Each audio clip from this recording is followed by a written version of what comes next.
Ladies and gentlemen, welcome back.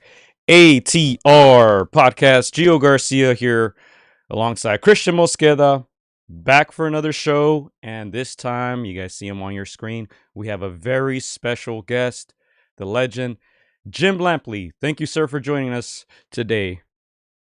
My privilege, another chance to talk boxing. Can't miss it. So great to say hello. And again, Mr. Jim, thank you for taking the time to talk to us about boxing. Again, you're synonymous with the world of boxing. When people think of legendary broadcasting, when people think of a voice, when people want to remember yesteryear, and when they see their fights today, they think of your voice, and nobody better to call fights than yourself. So this is one of the biggest storylines in boxing. You're coming back. Obviously, you have a book coming out that details, chronicles your entire life in not just the world of boxing, but the world of sports entertainment. Can you talk to us about that journey? Your book, It Happened. There's the book. Well, there's a postcard facsimile of the cover of the book, to be totally accurate. And it's really what has astonishingly happened on the way to the pathway to the book, because George Foreman very tragically, sadly died a couple of weeks ago. Deep loss for me. He was a really treasured friend, and so the title "It Happened" comes from my call of his win over Michael Moorer. The prologue to the book, which is the first thing that you read, is about the 19-year-old me watching the 19-year-old him win his Olympic gold medal in Mexico City in 1968. The cover blurb that he produced for the book sits on the back of the book, just below John Grisham and above Billie Jean King. Was as far as he or as far as his family can tell, as far as his family and I can tell, that was his last public act. So I feel so deeply and poignantly connected to George now as the book gets ready to come out. It almost feels, totally incongruous that I should be publishing this and telling the story, and now he's gone. But on the other hand, in a way, it was really strikingly fitting that all this happened at the moment when it did. And again, George Foreman is a force to be reckoned with. Of course, he's recognized with his fight with Muhammad Ali, and that fight ascended Ali to greatest of all time. But George was a great in his own way, with his humbleness, with his treatment of people. Yes, he was a ferocious killer inside that ring, but outside that ring, he was a humble giant. Well, George underwent a personality transformation in adult life. And it was a self constructed personality transformation. I had the privilege of watching some of that at close range when he was working with me on HBO's boxing telecast. And I learned about and became familiar with George's extraordinary will, his devotion to constantly improving himself and his relationships with and attitudes toward other human beings, the lessons that he was capable of teaching to other adults about compassionate, responsible, sincere behaviors. He was a great man. He was not just a great fighter, he was a truly great man, but he became a great man through a self-generated learning process throughout his whole adult life. And I did not imagine when he came to work on the HBO boxing telecast that I was going to learn important life lessons from George Foreman. I thought of him at that moment as a clown-like figure who was, cracking jokes and making fun with the public on his way to selling his fights and selling all the other products that he sold. But there was a lot more to it than that. And in my years working with him and being around him, I learned a lot of valuable lessons about human behavior and how to show love and respect for your fellow man, and And by the way, a big part of that process for him was getting over his initial predilections about Muhammad Ali, his resentment about the rumble in the jungle, et cetera, and constantly gravitating for the rest of his life toward a more sympathetic, loving, brotherly point of view. And I can honestly say that by the time Ali died, and then later, eventually, by the time George died, George in particular saw them as blood brothers, met under a common watchword. And that was a very beautiful thing for me to witness and learn from in my life. And of course, you also mentioned the great Muhammad Ali. I've ordered your book. It's going to come for me on the 15th on Kindle, so I'm going to be able to read that via my phone. But without giving too much, we did hear that you were at one of Muhammad Ali's fights, and I believe you were dropped off alone. How was that experience for you, seeing the greatest of all time that early in your life? The very first live prize fight that I ever saw was Cassius Clay versus Sonny Liston, February 25, 1964, at the Miami Beach Convention Center. I was a teenager living in Miami at the time.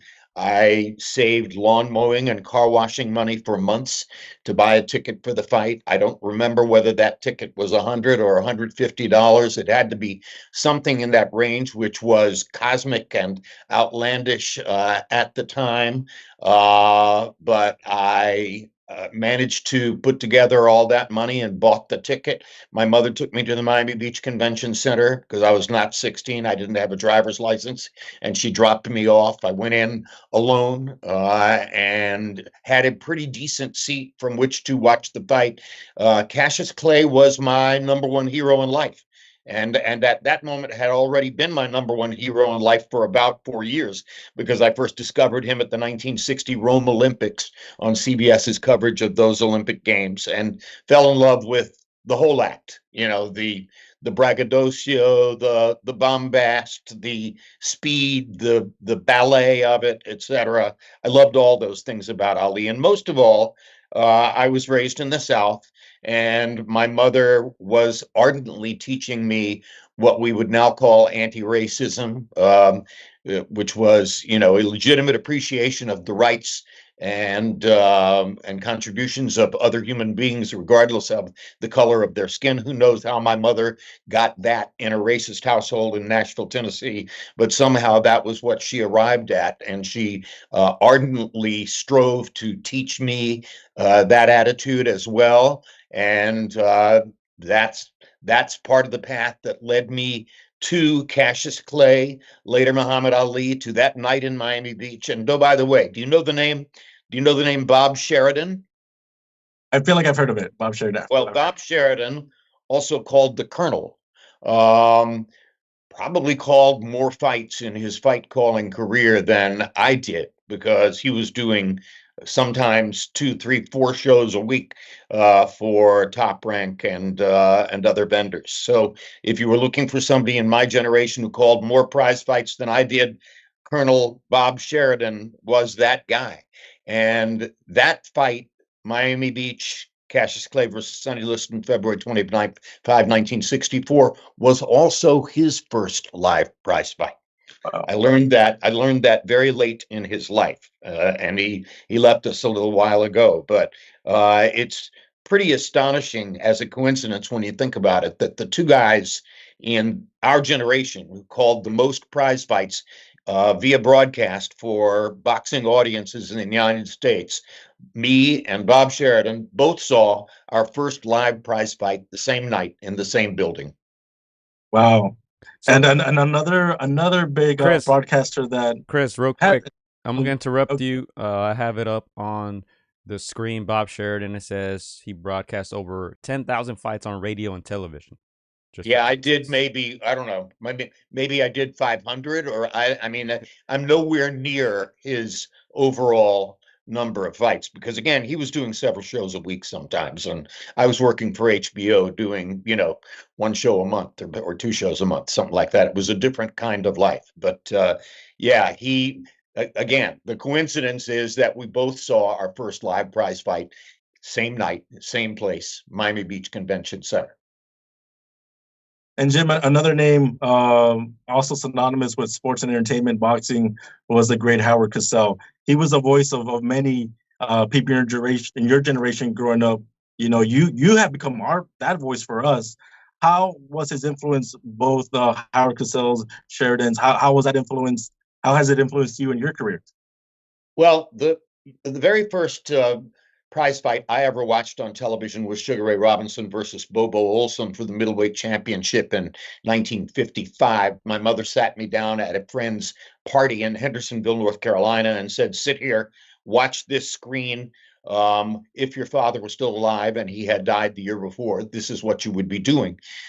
So I was 6 years old when I watched Sugar Ray Robinson versus Bobo Olson on Gillette Friday Night Fights, and that fight was called by Don Dunphy. And Don Dunphy was the boxing narration voice that I heard growing up.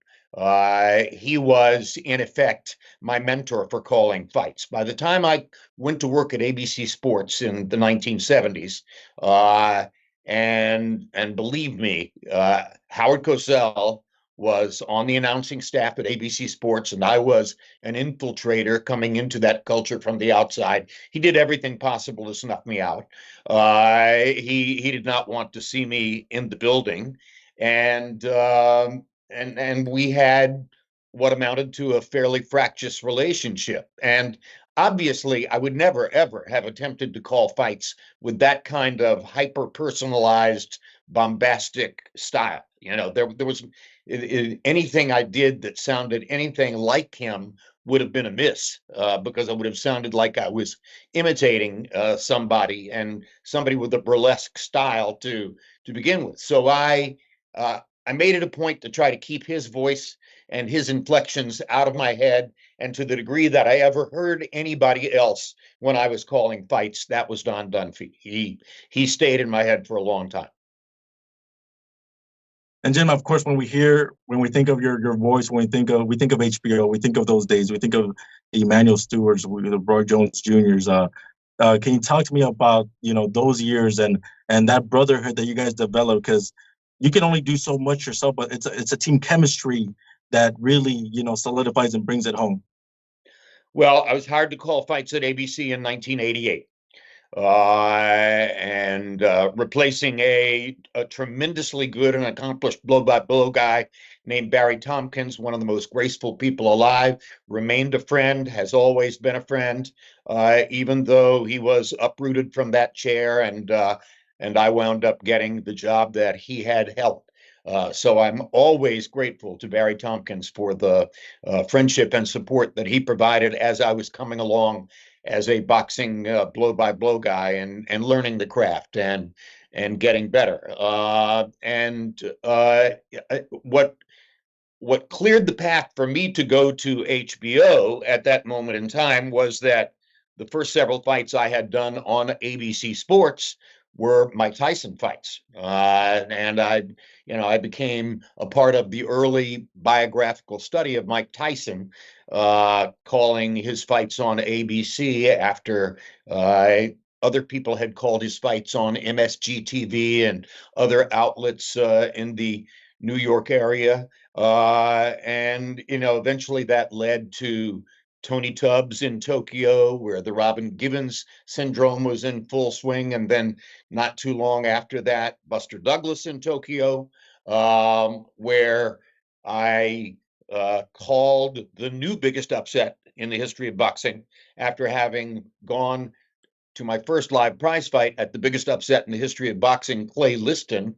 Now here along came the fight that replaced it as the most cosmic upset in the history of boxing, and I was calling it for the American audience. So I kind of had to pinch myself at everything that was happening at the beginning of my boxing commentary career. And again, I was very fortunate. I worked with a great expert commentator at ABC, Alex Wallow, an executive at ABC who was a boxing freak and taught me a lot about the sport. He was my first real mentor for calling fights. And then, of course, at HBO, I had Larry Merchant and all the expert commentators you mentioned, Emmanuel Stewart, Roy Jones, George Foreman, etc. Tremendously talented, meaningful people who continued teaching me as I went along at HBO Sports, and it was a spectacular ride within the sport that I most loved. And Jim, we talked earlier about George Foreman going away. Another loss that we had years ago was your good buddy Harold Letterman. You know, he was the voice that took over when he said, "Hey Jim, hey Jim." That one's etched in our minds as well. Can you tell me a little bit about that friendship and that professional relationship? Well, Harold was everybody's best friend at ringside. I mean, there was nobody in the boxing culture who knew more people at ringside or had seen more fights or had met more cut men than Harold Letterman. He was as deeply immersed in the culture as anybody could be. So again, just as I learned from Larry Merchant, just as I learned from George Foreman and Emmanuel Stewart and Roy Jones and the other experts with whom I worked, I learned a great deal from Harold. And one of the things I learned is scoring fights is not an easy enterprise. And people who think, oh, those guys are way off and I can do better than that, et cetera, et cetera. I wound up with enough of a respect for that particular craft that I would say to people sometimes, try it. If you really think that these judges are getting it wrong all the time and you're better, try it. Go to your television set. Take 12 little slips of paper. And when the bell sounds to end the round, remember that you've now got 5 seconds to write a name on that slip of paper. You don't get to rethink it. You don't get to look back at any replays. You don't get to reorient yourself to what happened in the ring. You've got 5 seconds to put a name on that slip of paper and hand it to the referee as he walks by. And that's going to be your permanent record, okay? Forever. That's how you're going to be judged by the public on whether you were accurately scoring that fight. So I developed a huge respect for scoring. And of course, what made Harold a great scorer was pure consistency. He was always looking for the same thing all the time. He had the same set of criteria in his head. He could repeat those criteria to you ad nauseum. And he was a one-man walking instructional for how to score fights, which doesn't mean that he got every fight completely right. Nobody's going to get every fight completely right. It is a subjectively judged sport, and we live with whatever vagaries or irregularities are going to proceed from that because it's really the only way you can do it. No, I completely agree. My co-host Gio saw Beterbiev winning. He obviously favors the aggressor. I saw Bebo winning the first fight because I value the boxer puncher. But yes, I agree. Harold was always very consistent. I think when others had it wrong, other judges, and like you said, it's a tough job. We tend to always, go like Harold had it right. We see it all the time. Beterbiev versus Bivol. How can you separate them? That those two fights are both so close. How can you definitively say, oh, Beterbiev won the fight? Oh, Bivol won the fight. These are close rounds. They're close minutes within the rounds. And a lot of the time the fighters are doing the same things, and they're both being effective. Go back and try to score Canelo Alvarez, Gennady Golovkin 1. Tell me that you are absolutely sure that you can definitively see everything that went on in Golovkin Canelo 1, and therefore you know who won the fight. I'm sorry, it's not possible, okay? It is a subjective craft, and you're going to have to find your way across the pond, rock by rock by rock, round by round by round, and wind up with that, whatever score you wind up with, and accept it, and say to yourself, okay, that's what I saw. When at the end of the day, there are still going to be some people, no matter who you are, there are going to be some people who say, oh my God, he doesn't know anything that he's talking about. I would have people come to me on the street and say, how could Harold possibly? I said, do you think you know more than Harold? Seriously? I mean, get real, okay? You don't. That's all.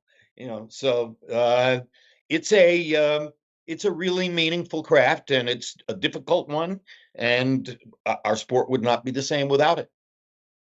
Of course. And Jim, of course, after HBO left, you left.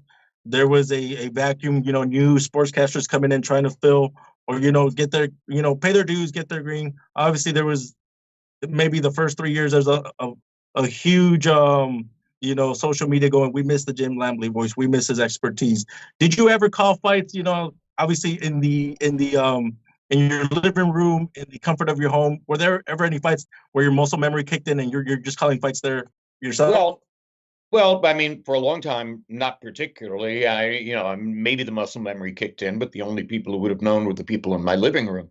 But then eventually along came a wonderful woman named Dale Hopkins, who created a new medium of communication, which is called PPV.com, which is the chance for a few experts at a time. And in this instance, it was me, Lance Pugmire from Boxing Scene, Dan Canobio from the CompuBox family, Chris Algieri, skilled welterweight fighter. And we go to the fights, or did go to the fights, through ppv.com and deliver text commentary, a text chain throughout the fight. And people were invited to subscribe to the service and join us and talk back to us in the text commentary chain. And it was a wonderful way to share insights and observations about the fights. And it was a wonderful way to get me back into the media room and back into the community of boxing, to talk to fighters and trainers and cutmen and all the people who mean something there. And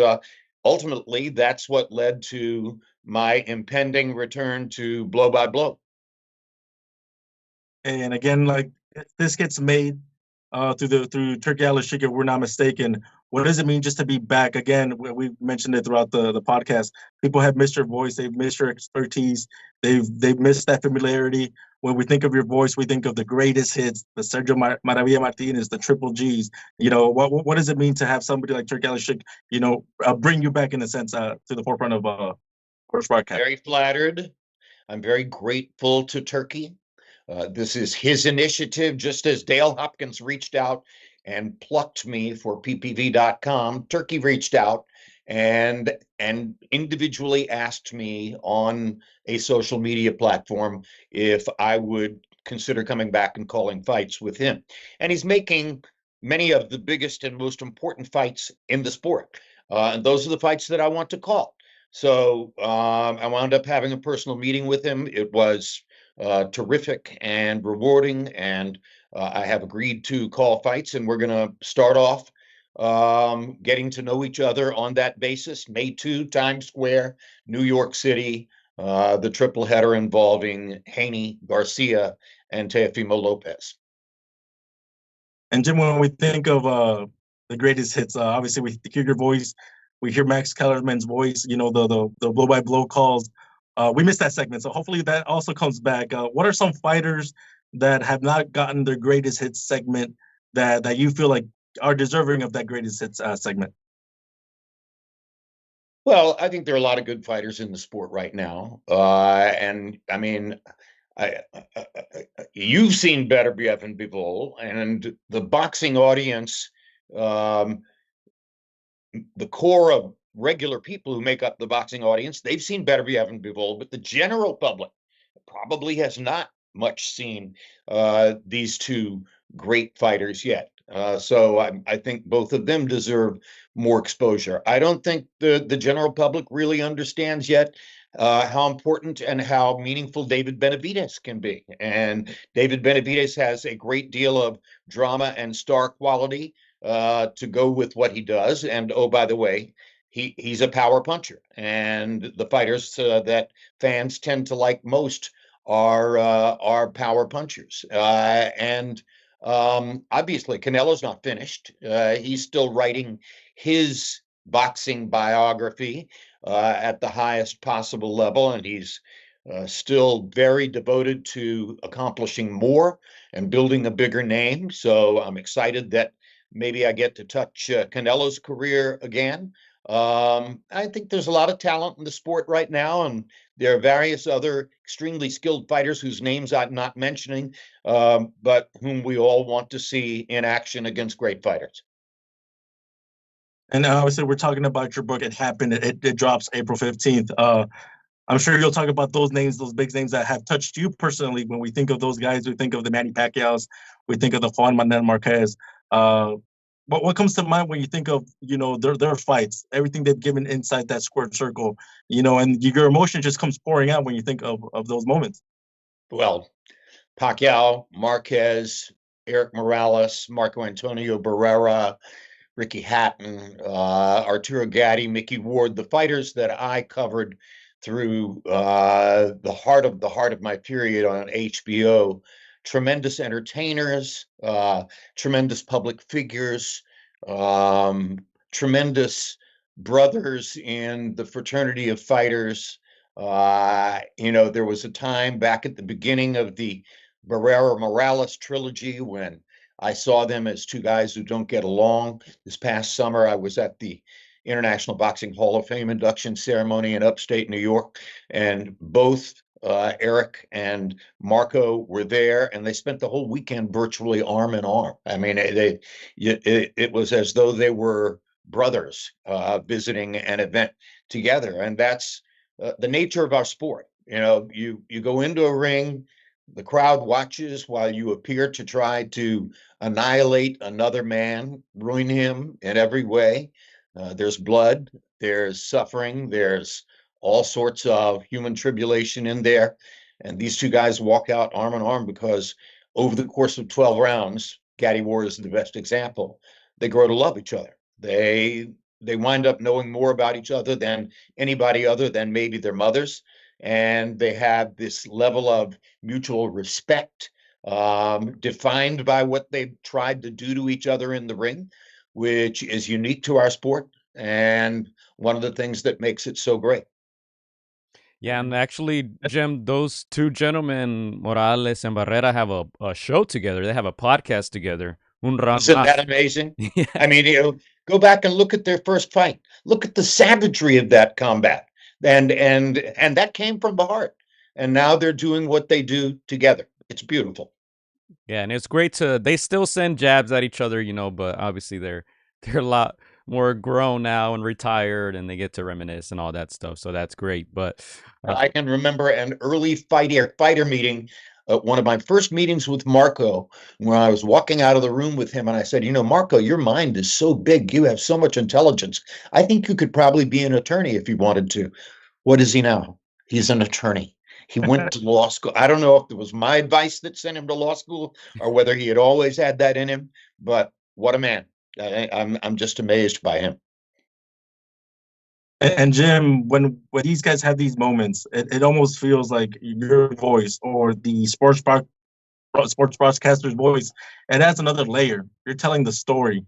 They can only tell a story with their punches, but you add a layer. What does it mean just to be, also etched in history with their fights?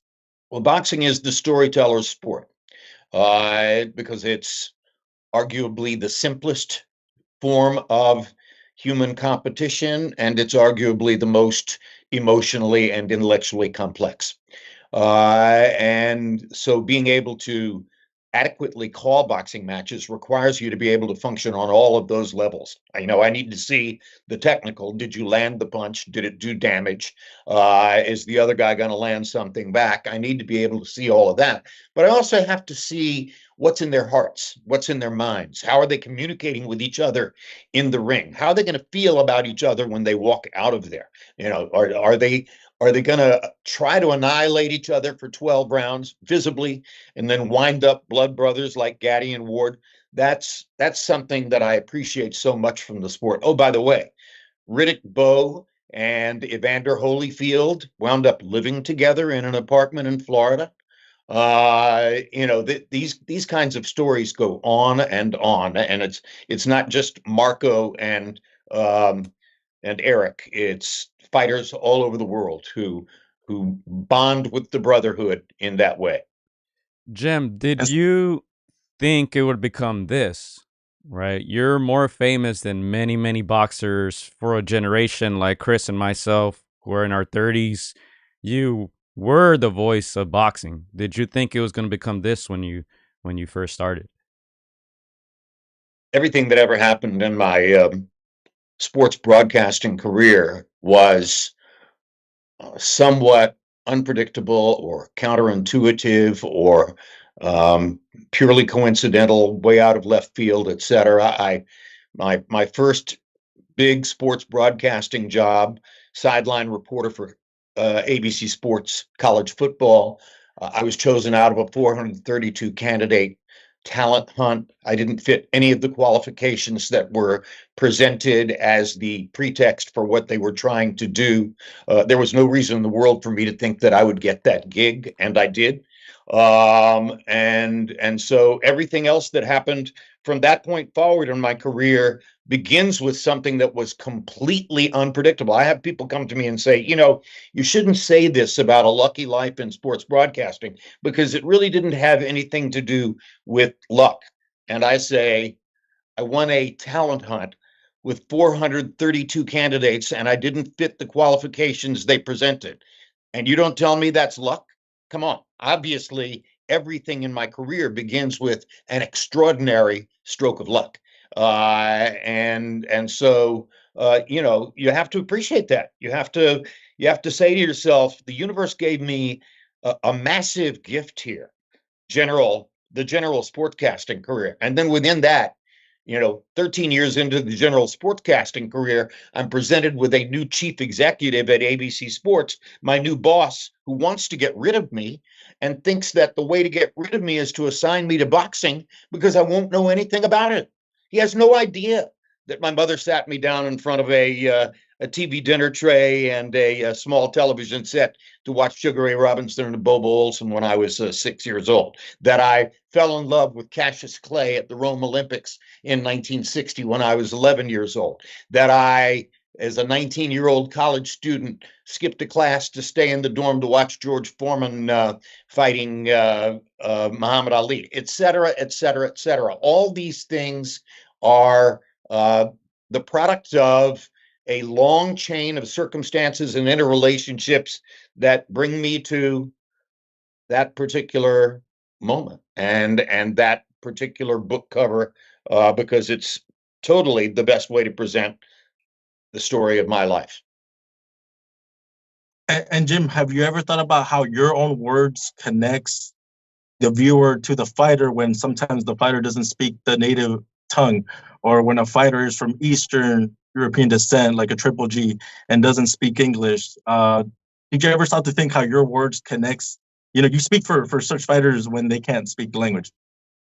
Well, that's part of it, yes, and I try to be faithful to the way that that they would present, yes, and it is both a privilege and a responsibility to be somewhat, in effect, a spokesperson for the fighters, because over time, with help from Larry Merchant, with help from Ray Leonard, with help from George Foreman, with help from Roy Jones, et cetera, with help from Max Kellerman, I think I learned a little bit about their lives and how they feel about their lives and what it is they want to project to the public. So I think I became a pretty good interpreter for the fighters in terms of getting across to the public what they want to be seen as and what they want to be remembered for. And that was my responsibility when I was on the microphone calling fights. And we spoke earlier about that brotherly bond. Sometimes in this fight game, it goes the other way. The fight that comes to mind is the Cotto Margarito, the first one, and then everything that happened thereafter, and then Cotto's shining moment, which you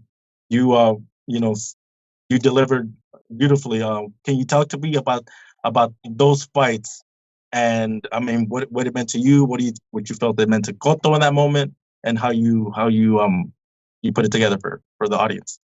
I think I became friends with many fighters. I think I developed legitimate face-to-face bonded friendships with a number of fighters, and some of whom didn't at first like everything I said about them on the air, but who over time recognized that I was trying to be truthful, that I was communicating in concrete terms to the audience, that I could help the audience to understand them. And gradually, most fighters who might have criticized me at one time came to understand my point of view and the way that I presented. So yeah, all of that was a very meaningful responsibility for me in calling fights, and I wound up with indelible, what I'm sure will be lifelong friendships with guys who did something that I could never do.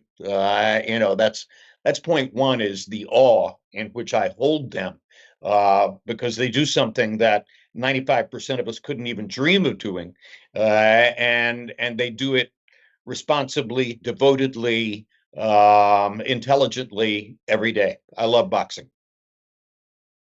And of course, Jim, sometimes when we're so close to the sport of boxing, we feel like we know a majority of it. But if there's anything that boxing teaches us, is be ready for a shocker, be ready for a surprise. You mentioned the Buster Douglas, Mike Tyson. You were there in that moment.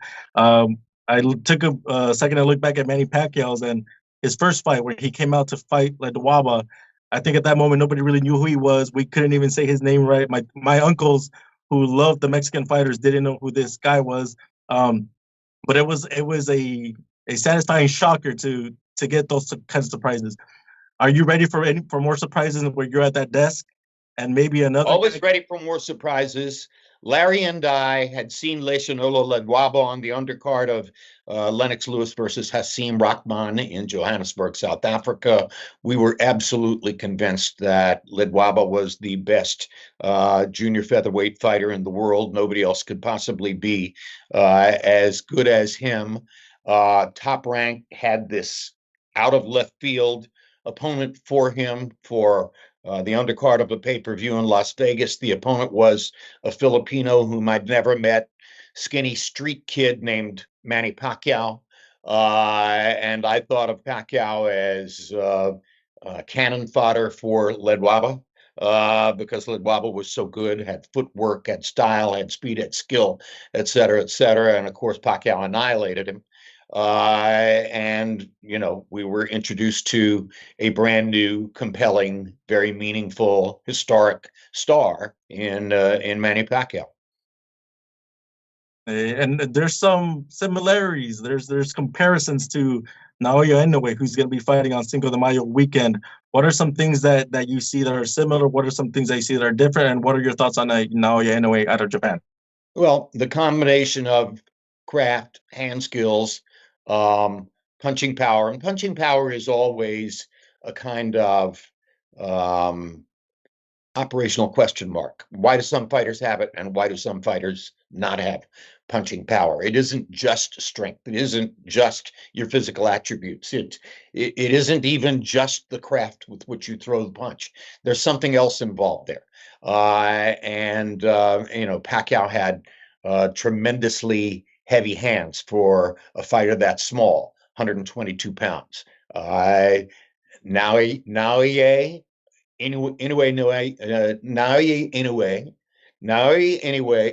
is in that weight neighborhood, 122, 124, 126. I think he is probably more heavy-handed than Manny on a punch-by-punch basis. He's a little bit more of a stand-up power puncher, not quite as elusive, I think, as Manny, but he doesn't have to be because he has so much skill.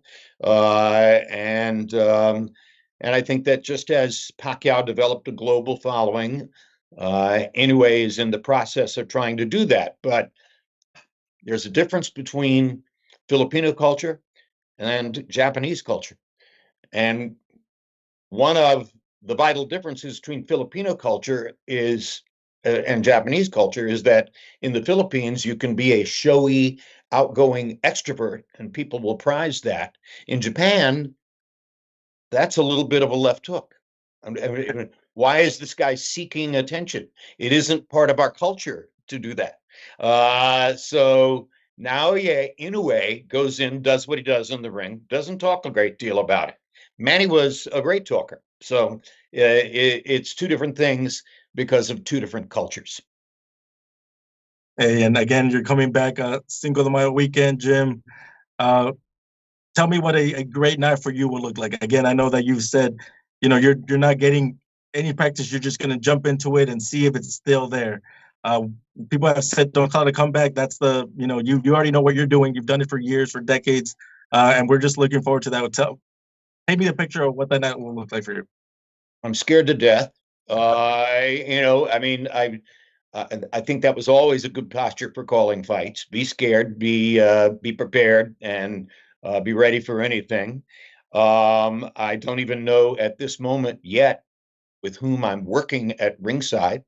But I hope it will be someone I like and respect, and I'm sure it will be because Turkey's a great guy, and he's going to do everything possible to give us a great telecast. And there are people who say to me, "Oh, it's just like riding a bike; you'll be able to get right back in gear and do it." I don't know that. I don't know whether I can believe that or not. I'm very apprehensive about what will happen that first night of calling fights, but I was apprehensive back in 1987 when I went to do Mike Tyson versus Jesse Ferguson in upstate New York. I was so apprehensive in 1988 when I went to work at HBO that if you look at the opening on camera for the Tyson Tubbs fight in Tokyo, you will see the microphone shake in my hand. I was that nervous about being on HBO because I so respected the platform and what it meant to boxing. So, if I'm nervous, apprehensive, a little bit worried about how I'm going to be able to perform and project on that first night, May 2. That's probably a good thing. It will help to keep me motivated, on guard, and constantly preparing for what comes next. All right, Chris, let's start preparing your last couple questions. We don't want to take too much time from Jim, but Jim, on my end, before I get my couple questions off, I just want to thank you because, as I said, for a generation like Chris and myself, you are the voice of boxing. We actually have done ringside commentary in the past, so we understand how difficult or nerve-wracking it may be. And I know myself, to prepare for those commentating gigs, I would go back on YouTube and I would watch some of those HBO fights because, like I said, you're the voice of boxing. So for a person like myself and Chris, two young men from Long Beach, California, you influence us a lot. So we want to thank you. We're honored to speak to you. And it's going to be great to listen to your voice again on May 2nd. I hope so. Thank you very much. Thanks for the vote of confidence, and thanks to everybody who will tune in. How, Chris, real quick, how does that preparation look like, Jim? What do you do to Well, prepare for an event like this? it comes in the middle of the most extraordinarily busy time I've ever had in my life. I mean, I thought I spent a few years there thinking, oh, I'm finished working. I taught college course for 5 semesters. I got tired of that. I didn't think I was going to be doing blow by blow again, but now here I am, and I'm very, very excited and very grateful to Turkey Al Sheikh for bringing me back. And now begins the next exciting chapter in what has been an extraordinarily exciting career. For my part, Jim, I'm if there's anything that Turkey has done right, and he's done a lot of great things for boxing, in my opinion. If you were to tell me he's bringing Jim back, I'd be happy if he stopped it right there. As long as you bring Jim back, Jim elevates these fights. He makes us feel like we're part of that event right there, even if we're watching at home. So again, we're excited to see you come back, come Cinco de Mayo, Jim. For our part, that's the first time I hear Gio say that. I used to do the same thing too, Jim. Before our broadcast, I'm like, I'm gonna go listen to Jim, see what he does right. How does he do it? How does he paint the picture? Again, we're huge fans of Sergio Martinez, Triple G, and one of the reasons was because of the way you told their story. So, Jim, we're excited for Cinco de Mayo. Can't wait to hear your voice once again. We are in the same element as all those people on social media that said, we miss Jim, post the HBO days. All right, I'm back. Thank you very, very much. Very excited. The book comes out April 15. You can read what I decided to put in my autobiography. And many thanks to all boxing fans all around the world for having supported my career. Thank you, Jim. Last question from my end. What would be a piece of advice that you would give to someone trying to get into this business of whether it's commentating, whether it's being a journalist, a ring announcer, in boxing media? I know it's a little different nowadays with the internet and social media and all that, but what would be some piece of advice that you would maybe give to them that maybe you didn't receive when you were coming up? Know the rules. Even if you have Harold, even if you have a rules interpreter, even if you have somebody who is there to help you with that one particular element of the game, know the rules. Because nothing is more embarrassing than when you're trying to describe what's going on in the ring and you don't know the rule that governs what's going on in the ring. And I had that happen to me a few times in my career. So avoid that by studying the rules, and I'm back on the case trying to do that right now. Mm-hmm. And Jim, a final message for the fighters that you call their fights for, the fighters that you will call their fights for. I know that you can't speak to one, at a time. There's too many fighters, but what's a message that you have for them? You've been calling their fights for years, for decades, and you will continue to do that in the next coming years. Gennady, can't wait to see you again. I haven't seen you since the career ended. You went back to Kazakhstan. I miss you, Gennady. I'm very eager to see you again. Let's get together and have a few laughs. And then the same to every other fighter ever covered too. Thank you, Jim. I appreciate the time. Again, we'll keep seeing you, supporting you. We'll see you wherever platform you're on. And thank you again for the space and time. And April 15th, it happened, guys. Buy Jim's book. You can buy it either on published handbook or on Kindle. That's right. Thanks very much, guys. I enjoyed it. Chris, we're out of here. Vámonos. Hope you guys enjoyed it. We'll be back soon. Peace. Peace. Hola amigos, soy Juan Francisco AtR. Quiero mandar un saludo para mis amigos de Contra las Cuerdas. Échenle muchas ganas. Un abrazo, muchas bendiciones. Shout out to Against the Ropes. You know what mine is? Let's box, bitches. It's almost fight night. Shout out to Against the Ropes. Thank you for the support. Keep doing your thing. You're doing a great job. So thank you and best wishes. Huge shout out to Against the Ropes. Shout out to Against the Ropes. Thank you guys for the interview, and hope to see you guys soon. Against the Ropes, always doing the right thing. Shout out to Against the Ropes, man. I appreciate you guys for having me, taking the time out y'all day. Against the Ropes, #1. Freddie Roach. Thank you very much.